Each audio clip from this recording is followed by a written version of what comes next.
Habang-apit haki kamachongpi Ngam la klem da sho jingi diapi Ki kamachongpi ki don kabor jingi Kamen siem kakende haba fi don hajam kajing men jongan imla ban batai ngas ngau kumbang ado shawe pat ka perti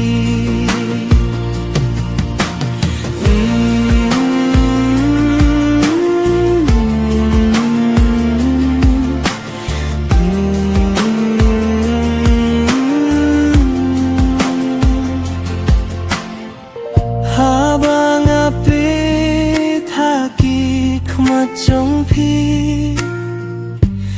Gamla klem da sho jingi yapi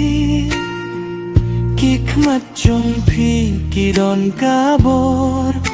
jingi Kamen siem kakende haba pi don hajan kajing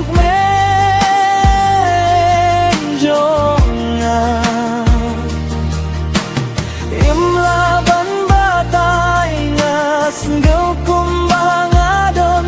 shawe pat ka pergi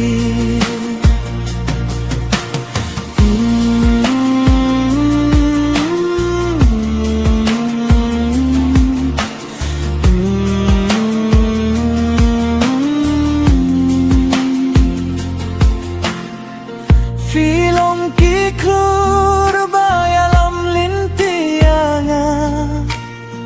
Ngakwa bandon ringkat patpi Haka jingim jongadu bakut Min sim ka kinde tang naka binta jongki Ngalakut jing mut ban ip tang hapi